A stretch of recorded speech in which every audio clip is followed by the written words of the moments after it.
folks. Welcome to Werewolf Radar, the world's premier paranormal preparedness podcast. My name is Jordan Dahl. I am Roger Norquist.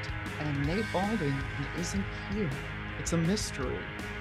Nate Balding, current theory, fell through a manhole, possibly a woman hole, possibly a hole, possibly a wormhole. Maybe Nate is spinning through time and space as we speak.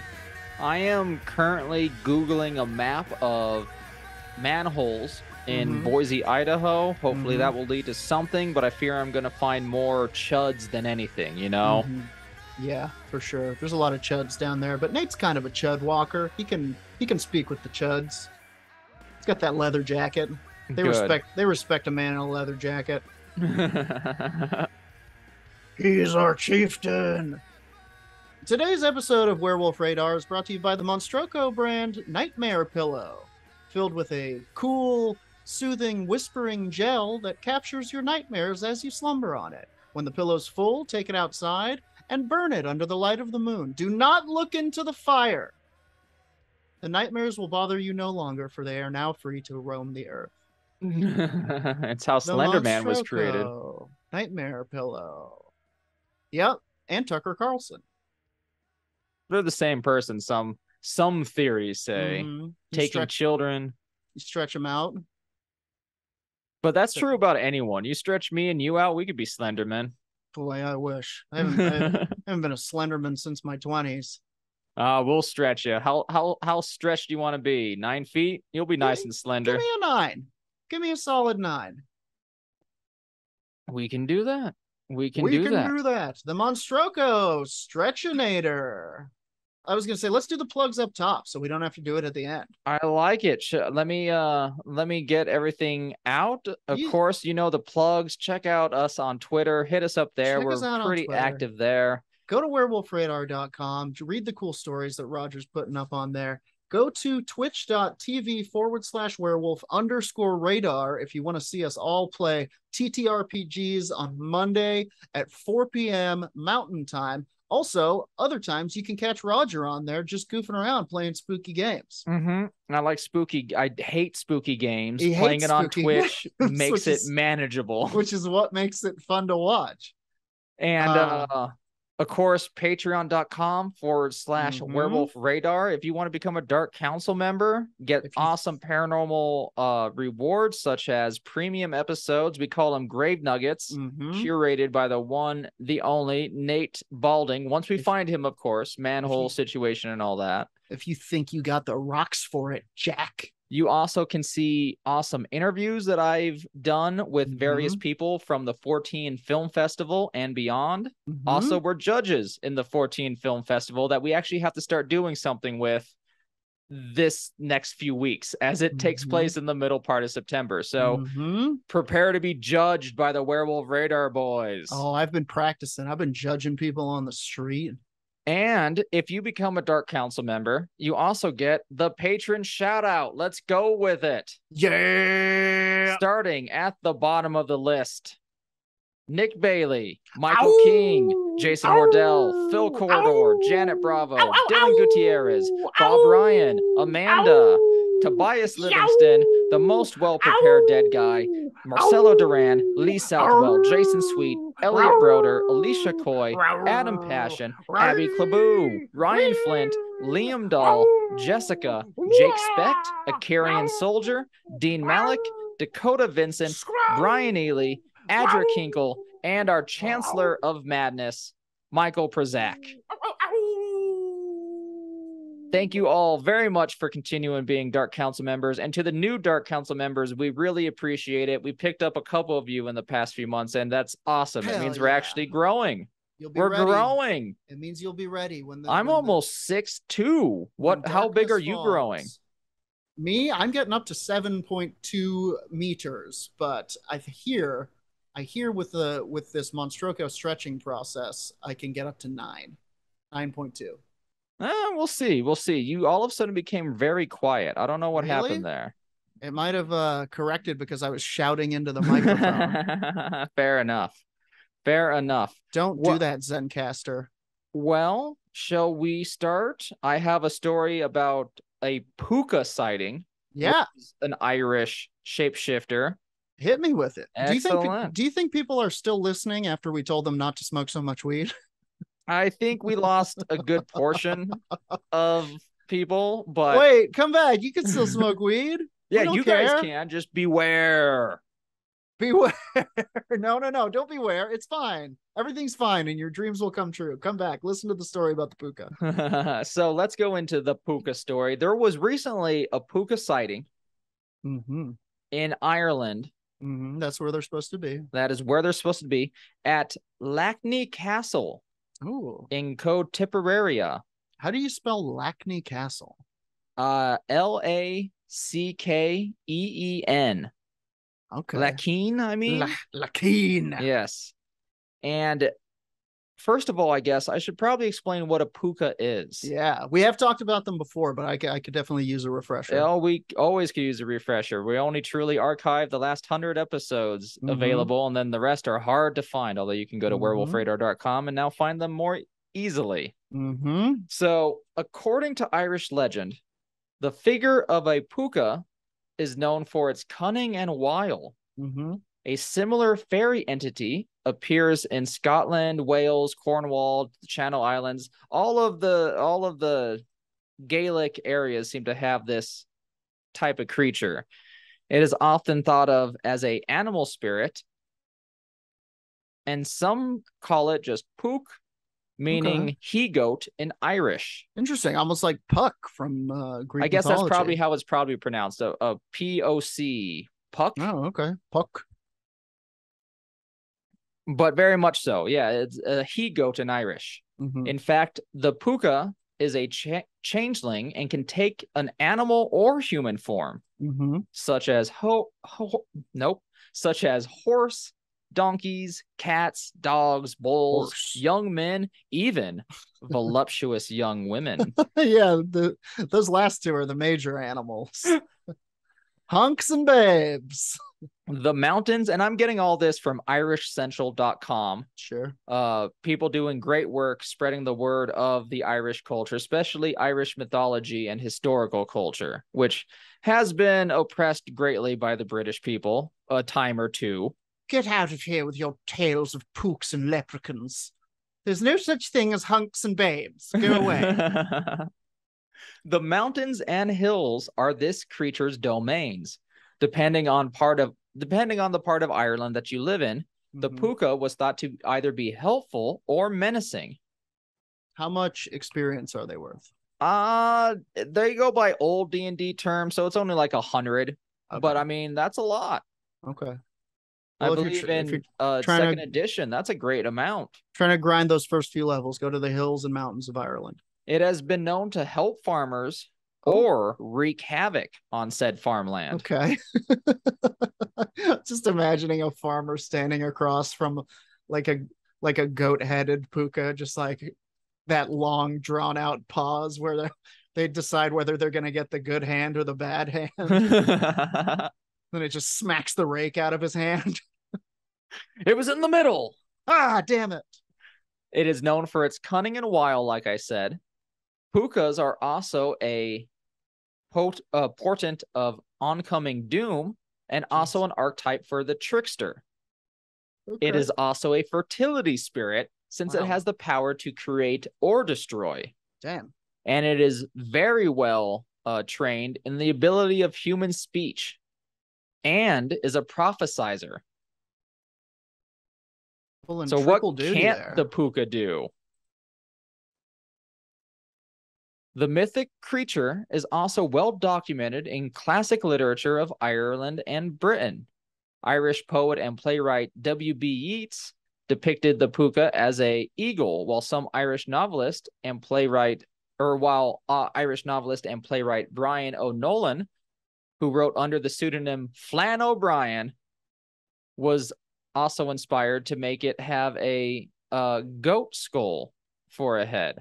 Okay, that's it is scary. Also featured in William Shakespeare's, as you were kind of saying, Midsummer Night's Dream. Puck is a mischievous and quick-witted spirit that a lot of people point to where maybe this was him kind of taking an Irish myth and putting it into something of his own creation. Sure. Although I don't know the original depiction of Puck, but nowadays we're straight up going Greek satyr. Yeah, he's like a goat man. Also, when we did the patron shout out, my dog got scared and brought her lamb in for me because she thought I might be in trouble. But I think that's a good start to go into the story that I found that really made me read more about the Puka is that Irish paranormal investigators might have photographed one. Yeah, that's what they say. And I shared the picture of the possible Puka sighting in our Discord. I'll also share it on the Twitter.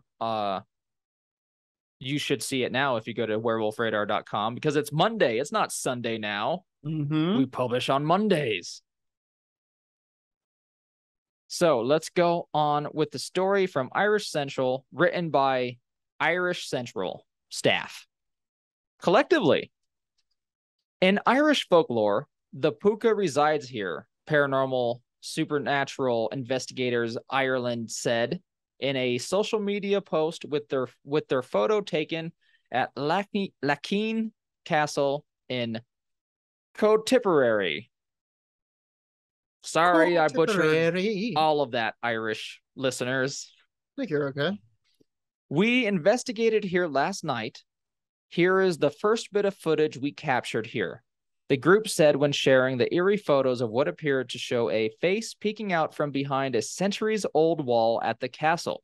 Oh, my. Looking at the picture, it could definitely be pareidoia, but it does have kind of like what some depictions of the Puka are, kind of like a goat skull head peeking out from this gated window. Looks a little like a dog or something. It's a shapeshifter. It can be all of that, including sexy men and women. Mm-hmm. So definitely go to our Twitter. Let us know what you think. If you're a Dark Council member or part of the Discord, let us know what you think there as well. Mm-hmm. It is an interesting photo. Let's go on with the words of the Irish Central staff. As soon as my Adobe ad wants to let me read the article again. Some of the group's followers attributed the face to a Puka, a legendary shapeshifter that can take the form of a horse, dog, rabbit, goat, goblin even. Ooh. And even an old man. I assume it still has to be a sexy old man, though. Sure. A member of the group replied to one comment saying, like all our evidence that we get, we never state on the first post of what we see, as we do not want to contaminate people's perceptions or thoughts. This castle is absolutely active in spiritual terms. So according to the article, before they even shared this to people, I think they shared it to their own followers without any description, just a series of photos from their ghost hunt or paranormal hunt in this case. And it was brought to their attention by their own followers that that's something bizarre right here. A member, there we go. The group told the Irish Sun that there is a significant amount of folklore and paranormal activity connected to Lackeen Castle, and with many local legends featuring stories of the Puka. So possibly this is a literal Puka home. Sure. Irish listeners, go over there. Lackeen Castle, capture us the head of the Puka. No, that we are not making war on the Puka. Roger, we've made war on so many things. I know, my stomach's one of them. One popular legend begins with a group of hags who were stealing a dead body near the castle. A member of the O'Kennedy family who lived in the castle caught them in the act and confronted them, only for the Puka to reappear and defend the hags. Wow. Or so not reappear, but appear and defend the hags, which is in Puka's friends. Yeah, apparently. Or maybe that's like maybe it's like they summoned it as kind of a construct to protect them, you know? Could be. Maybe witches are a pet class is what I'm saying. I didn't want to get back into the D&D metaphor already. But that has happened. It's okay to go to D&D when D&D probably has a solid theory on this case. Yeah. So that happened in the past via the O'Kennedy family. However, the O'Kennedy family captured the creature and took it back to the castle. The servants begged him to release it, lest the castle be haunted by a terrible curse. Yeah, for real. After promising never to hurt any family member of the O'Kennedys, the Puka was released. Now you've got to promise not to wreak vengeance upon us. I think that's a promise. I'm counting that as a promise.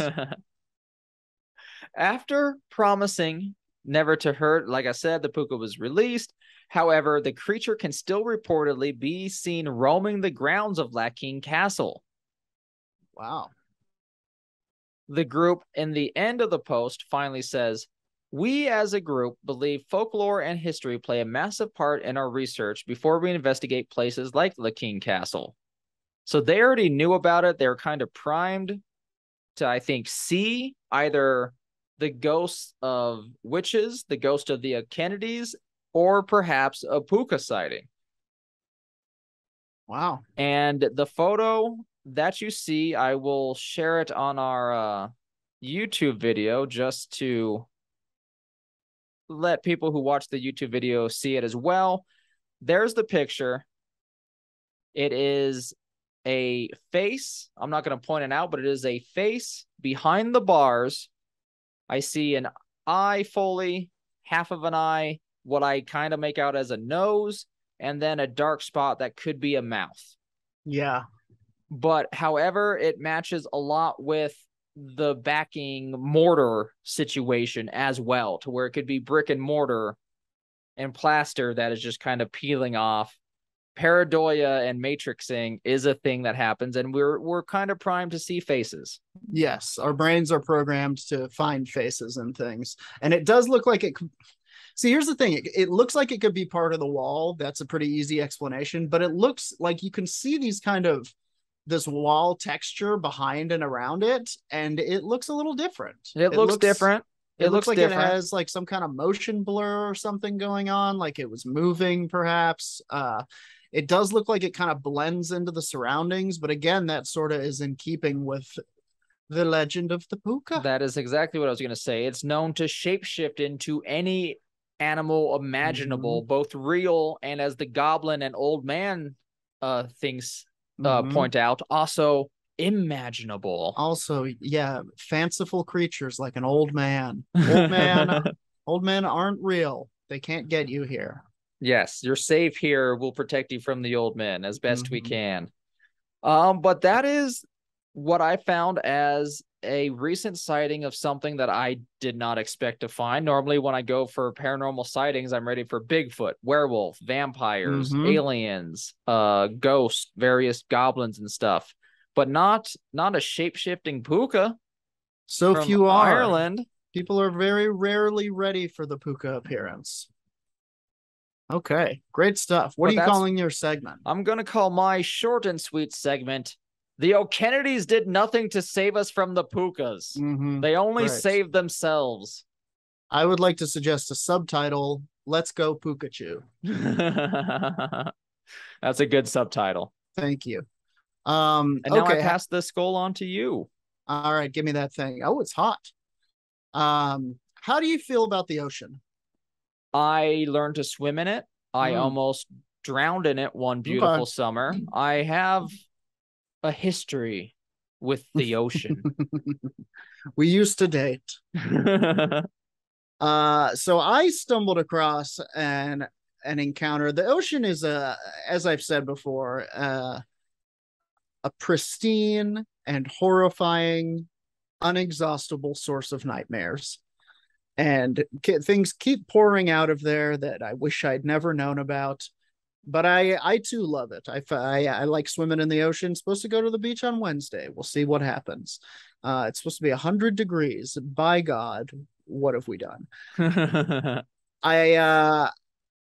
I was in my nightly scourings of the spookiest parts of the internet. I stumbled across an encounter that I'd never heard about before, which is a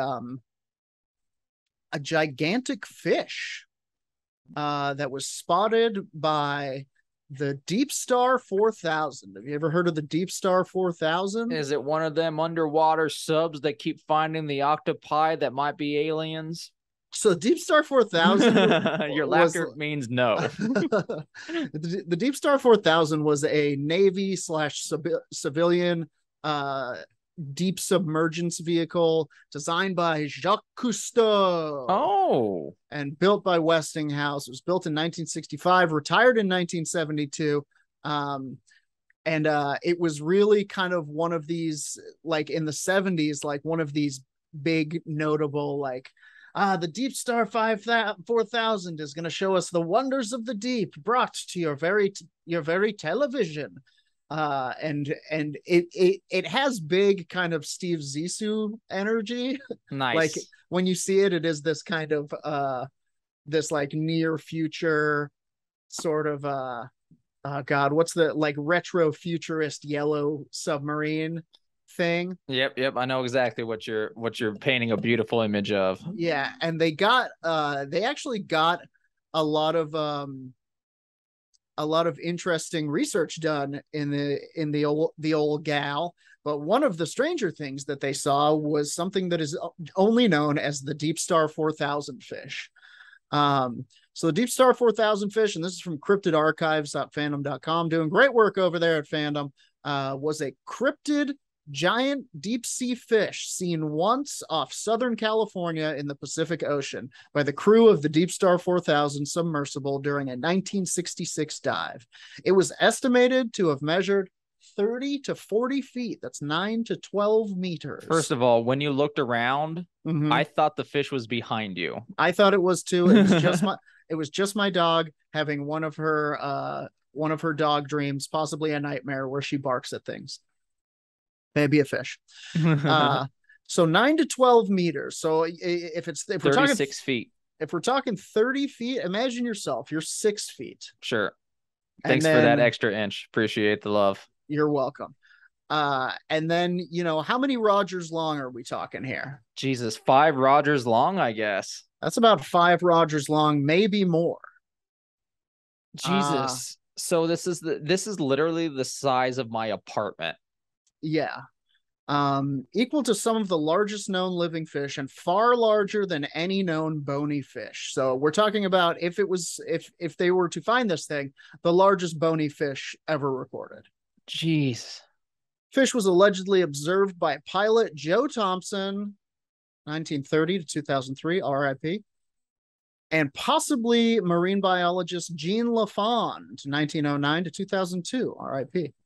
During a June 1966 research dive in the San Diego Trough alongside instrumentation engineer Dale Good. That's right, San Diego, baby. This is right where you dip your toes, California. Jeez. This thing's out there looking for toes.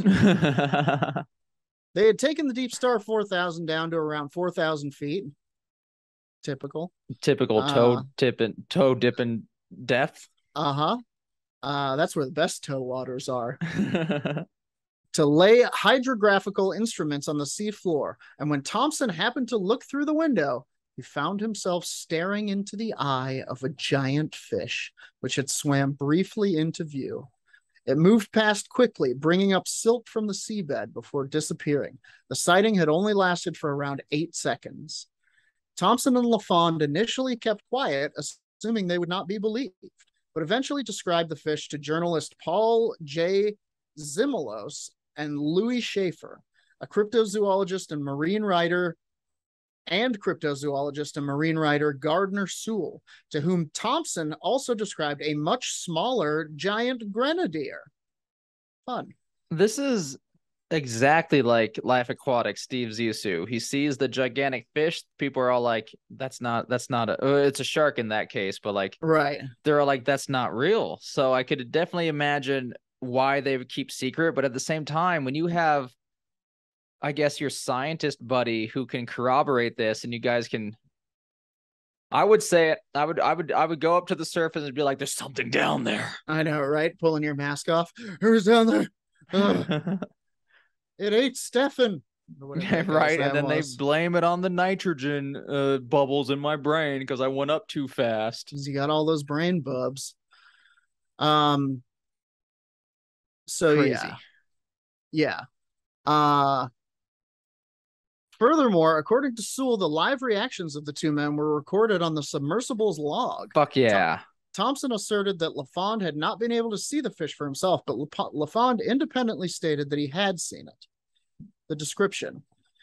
Thompson and LaFond were mostly impressed by the allegedly enormous size of the fish they reported, which somewhat resembled a sea bass in body and form.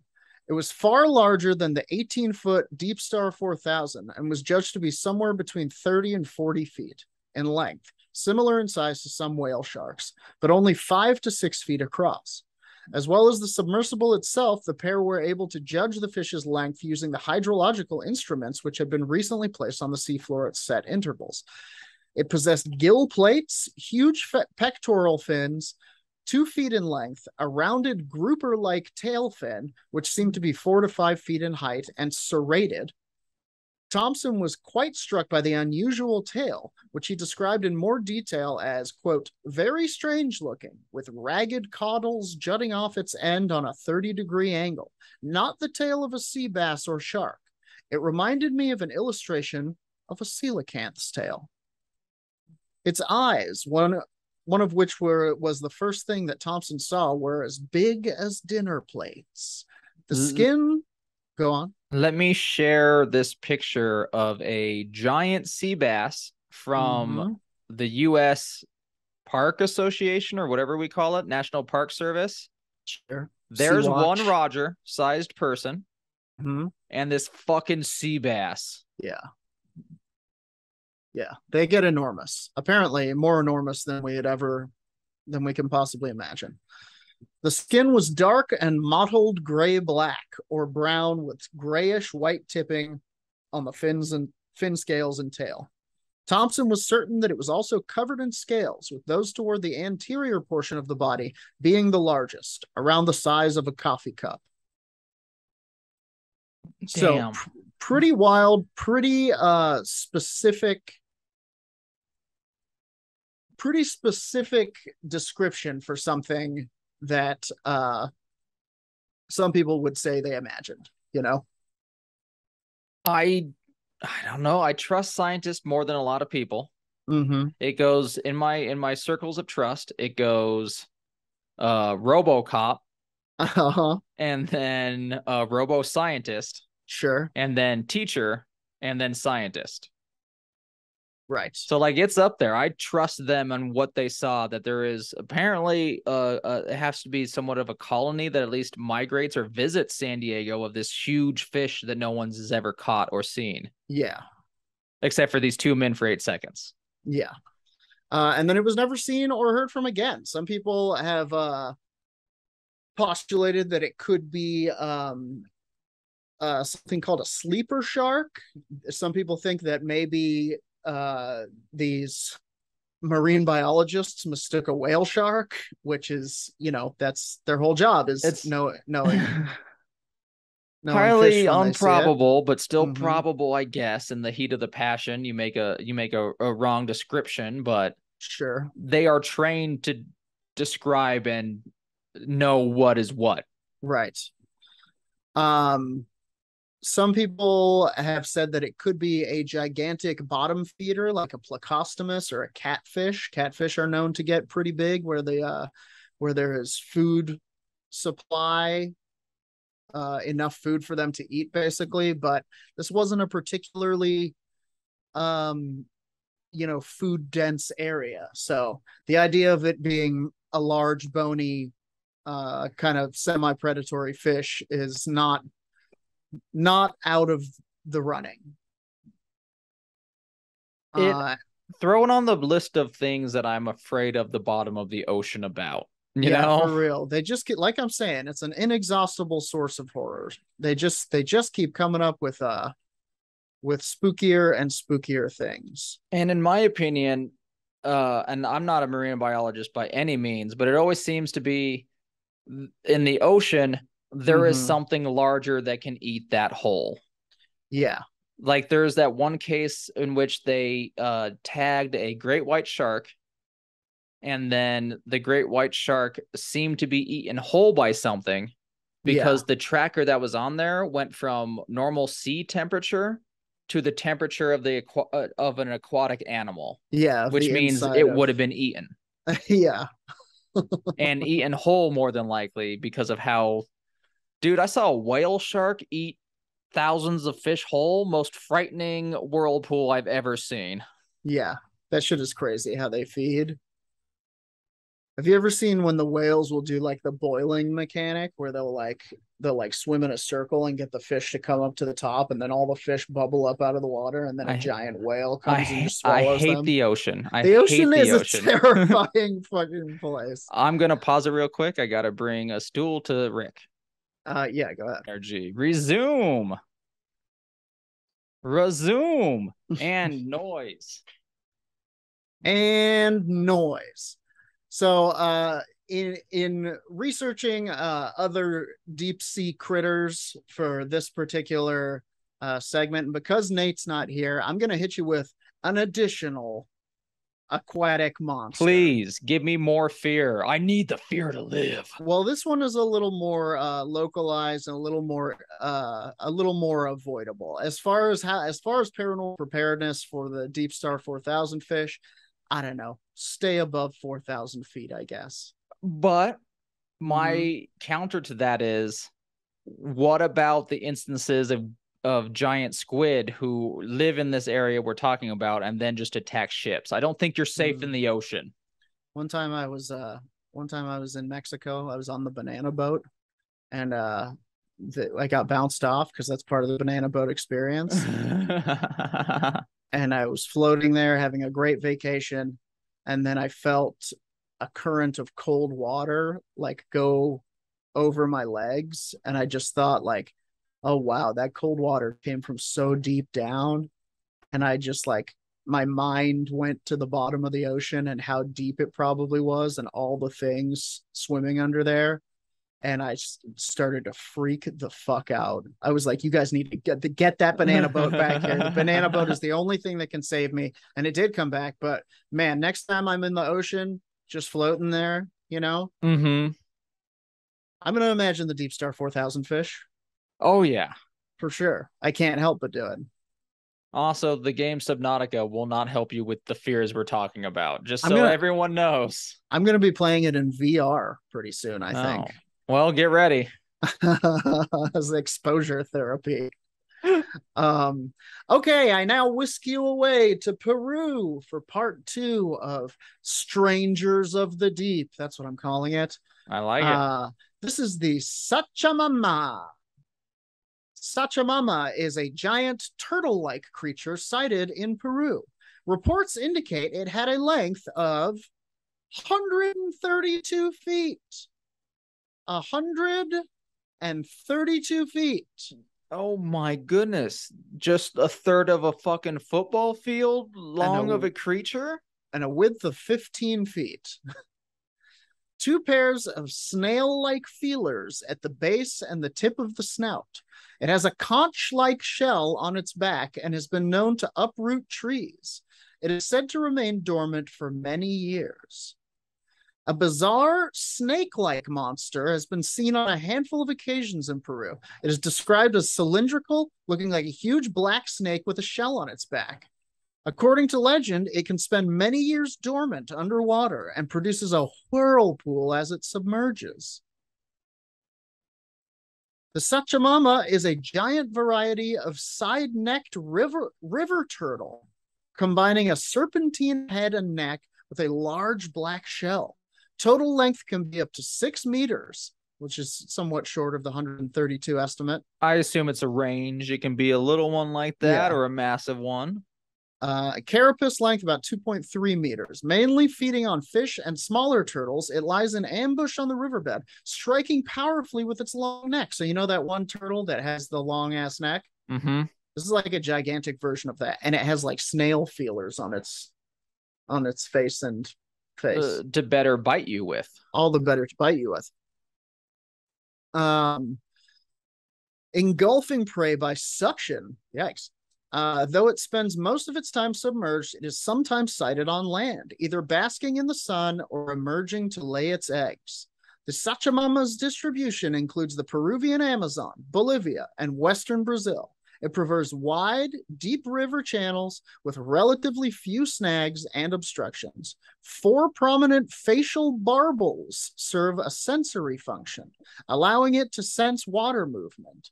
Interesting. Boy, they know a lot about this unknown animal. They know a lot about its locomotion, its detecting senses. Yeah. Allowing it to sense water movement, current, and chemical traces to find prey, and also to locate a mate during breeding season. Aw. Nesting occurs through September to November when there's adequate dry ground for nest making. Wow. It's almost like they found colonies of this. Truly. Well, there have been sightings, apparently. The sightings concerned... Fucking. That's how we know so much about its mating. The sightings concerned with this creature match that of a legendary beast known as the Sachamama. Supposedly a giant serpent with snail-like shell and feelers. This creature seems rather typical of a mythical chimera combining 2 animals features into a hybrid monster.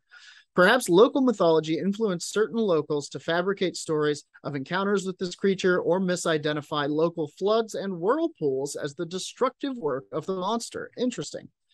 Some parts of Peru are home to the green anaconda, which is certainly huge and dangerous enough to be mistaken for a mythical serpent. A large snake is said to have disrupted a soccer game and other activities in the Peruvian village of Nuevo Tacno on August 14th, 1997. Maximo Unwakari watched as a black monster emerged from the jungle and dived into the Rio Napo, leaving behind a 1,600-foot-long, 30-foot-wide trench in the mud and submerging several boats. That's God size. That's the size of the god of snakes. Jesus Christ, yeah. And just in the rivers of Latin America. Several hundred people felt the earth tremble. The mayor of Menas County, Jorge Chavez Sabina, flew over the area in a helicopter with Peruvian radio journalist Carlos Villarreal shortly afterward to survey the devastation. What a mayor of a small Peruvian town thing to do. Very good mayor. To the helicopter! I must see the damage of the Sachamama. Get my gun. I will bring you the Sachamama. So there you have it. Those are 2 strangers of the deep, the Sachamama and the Deepstar 4000 fish, for you to be terrified about whenever you're close to a river or the ocean again. Can I add a little bit to that? The Sachamama is a Quechua word, which means mother jungle. Oh.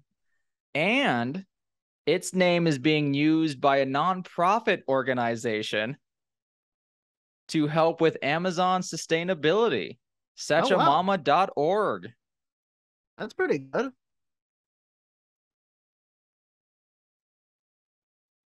I enjoy when the paranormal and environmentalism match. I would like to see more Bigfoot, I guess, organizations protecting the woodlands in North America. If they're doing in Latin America, let's use Bigfoot for ours, a Sasquatch association or something.